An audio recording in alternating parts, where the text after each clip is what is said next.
So hi Sharmila. Hello, sir. Can we start with technical round? Yes, sir. Okay.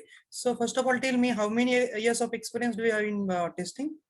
So on a total around 3.5 years. Okay, 3.5 year experience in software testing, right? Yes. Okay. And what about manual and automation? I have worked more on manual projects, not at all automation. Okay. So can you please tell me your roles and responsibilities in your last project? As I said I worked with a team of 3 to 4 members. I worked as a tester, and my role was to check on the defects and the bugs which I could find from my senior developers or the developers who were doing the coding of that particular application. So we had to actually jot down the test cases, and we also had to interact with each one of the quality team members to see whether the cases are well written, and no, we don't forego anything which is from our end, and we used to work like that. Okay, so in this like 3.5 years of period, what are different tools you have used to test the software? So manually, I have used I have used for Postmaster for API, and I have also done the Jira tool for the communications and everything with the developers and my team. So this was the tool used. Okay, and for logging bug and defect?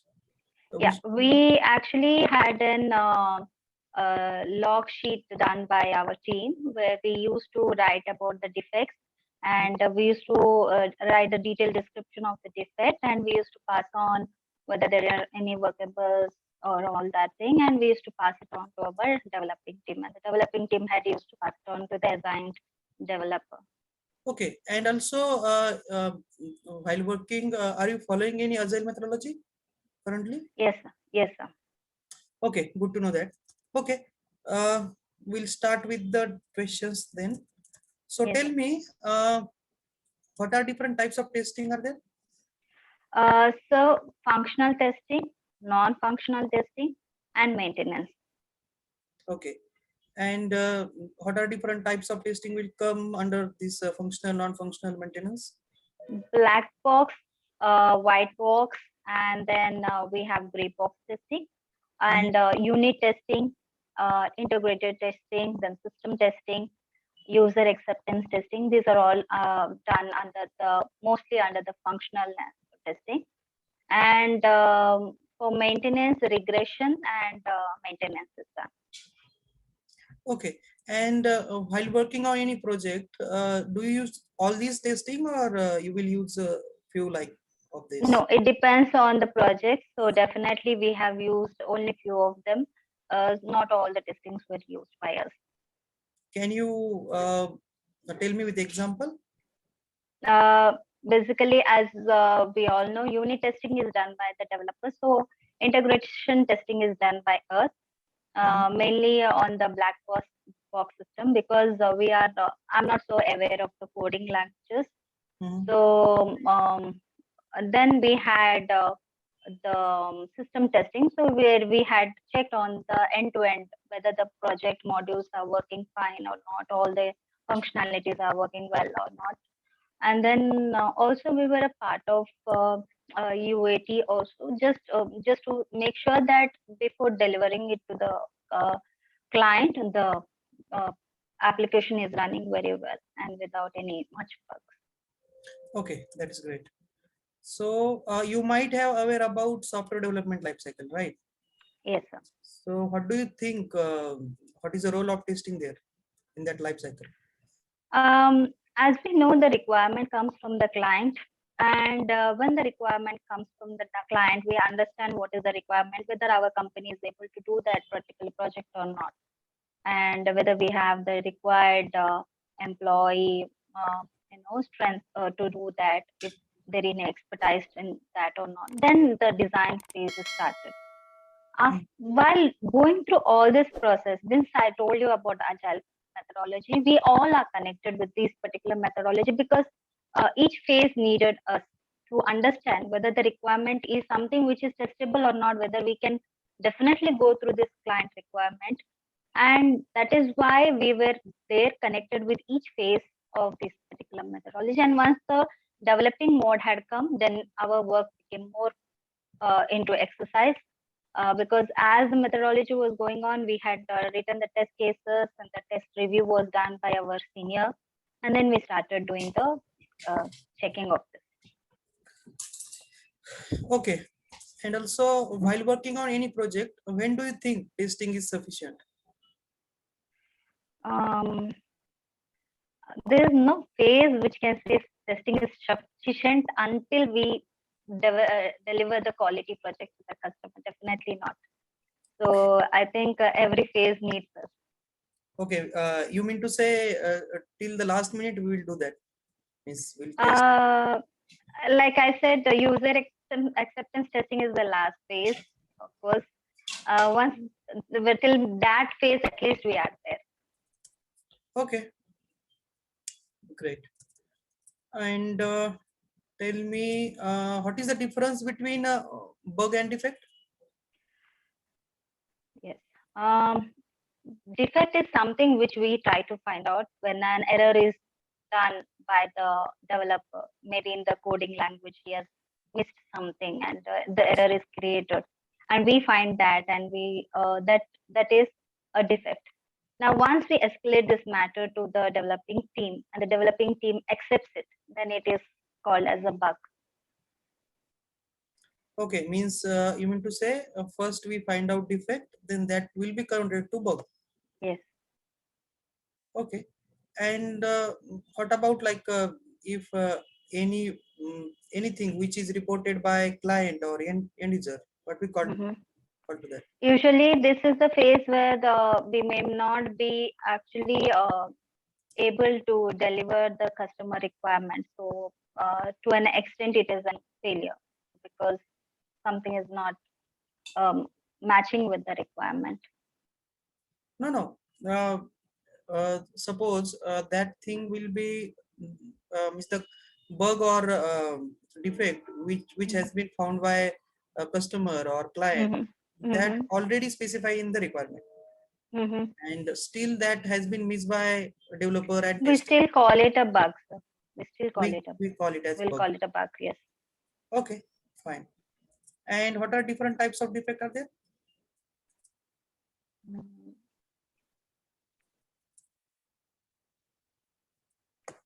Not aware of that particular thing. Okay.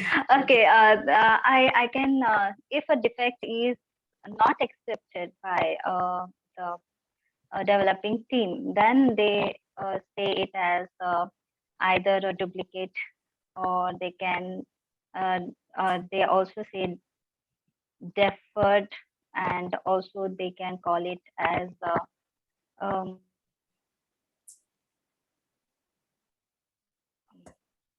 I think I can remember only two of them.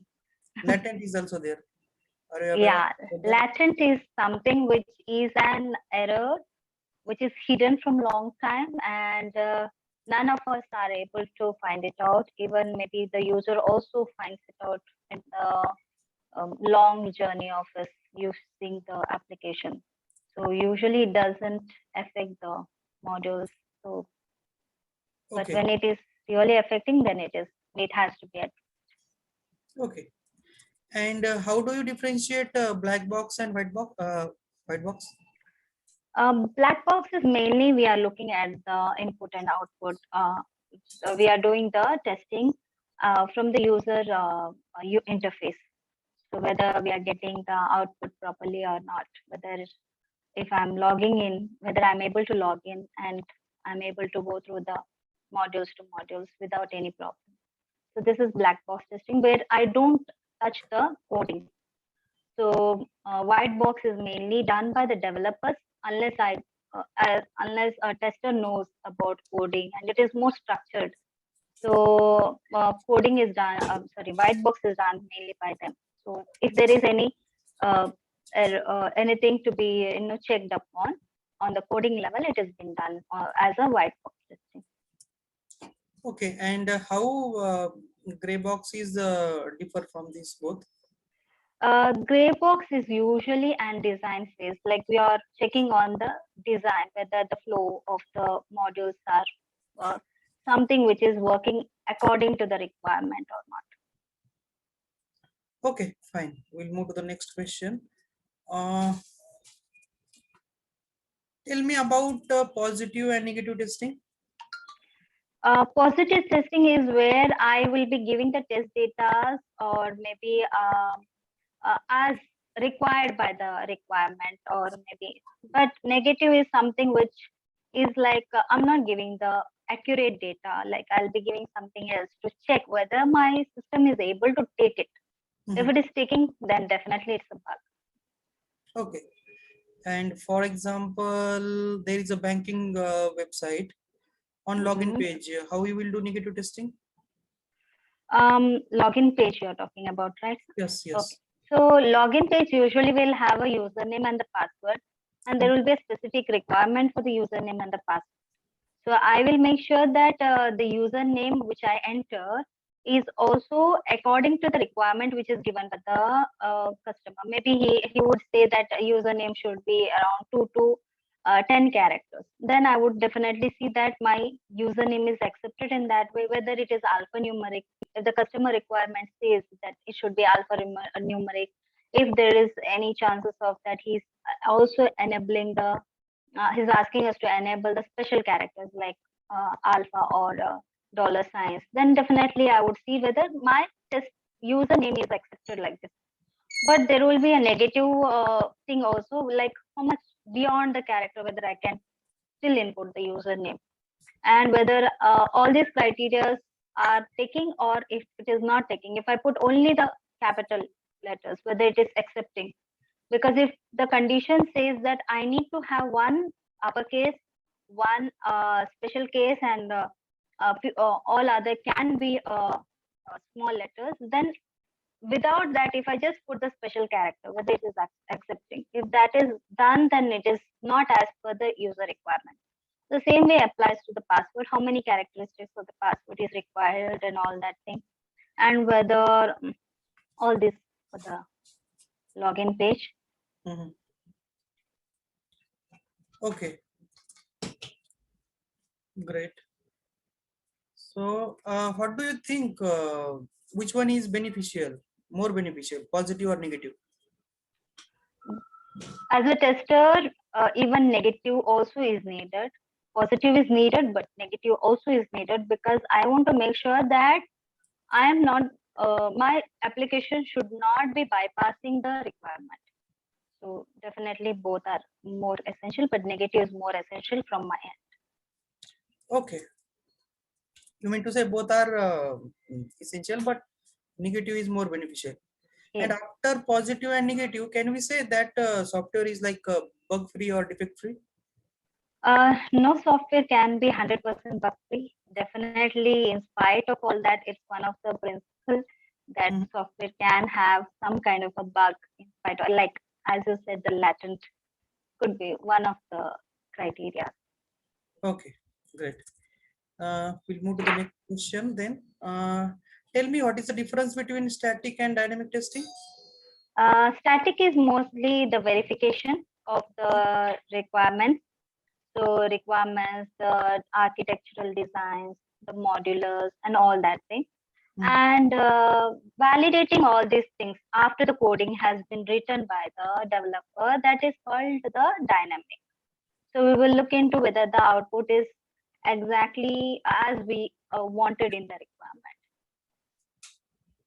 Okay, let's say there is one mobile phone, and for that, can we write static and dynamic testing scenarios? Yes, the basic functionalities like the looks of the mobile phone, with which keys, how it should be, whether all these things come under the static part. Once I start operating the mobile phone, whether it is able to integrate with each other, each applications, am I able to operate it well, whether my other needfuls are working or not, that is called validating. Like for example, even for the battery life, if I would have mentioned it as 10 hours of battery life, then I should make sure that it works for 10 hours. Or if the battery is draining within 1 hour, it is something that is not working fine. So this is about validating the mobile phone. Okay, great. So you might have heard about load testing and stress testing, right? Yes. So when we do that, Load is basically I'm putting more of data to my system. So it is a non-functional testing, of course. And so if at all I am allowing my users, like more than 5 or 6 users are, or more than 10 mentioned users are operating at the single time, the software should be able to take it up. To what extent it will be able to take it up. So that is more of load. Stress is also something similar, but the thing is I'm making it work for long time. All that thing is stress. How long it can sustain the. yes, but before going to live, how we put that load? We will have some dedicated users to test our software. So more of. You mean to say real users? No, not real users. Then Like we will create some users, dummy users, to get this done. So they will check that whether how much of load can be taken by the software. okay, it is kind of like using any software, or we need to do it manually. What do you think? I haven't used it much, but I heard JMeter is one of the software where we do the performance testing to check whether our software is working well. Okay, fine. So last question, Sharmila from my side. Tell me the test cases for cupboard. Cupboard. Okay. So if at all I'm not aware of the materials, so what kind of materials have been used, and how much is the dimension. So whether my material is what to say, defectful, whether it can, it can sustain any kind of, if I bang on it, whether it will be able to sustain that thing, if this breakable or not breakable. If there is any particular brand to be mentioned, whether that is there, and the colors, what there will not be more choices. Definitely, there will be limited choices. So whether they're according to that, and whether my locks are working well, and whether there are sharp edges on those cupboards which can be harmful. These are some of the test cases, test scenarios I would say. Okay, what about weight? Yes, definitely that will be one of. Okay, great. Thank you, So much. Sharmila. I'm done from my Yes, side. yes, sir. With this question, we are at the end of this interview session. So, Okay, sir. do you have any question for any of us? No, sir. I would be waiting for the results. Thank you so much. Okay, okay then. Thank you, Sharmila. Thank you for Bye. the opportunity, sir. Yeah, bye.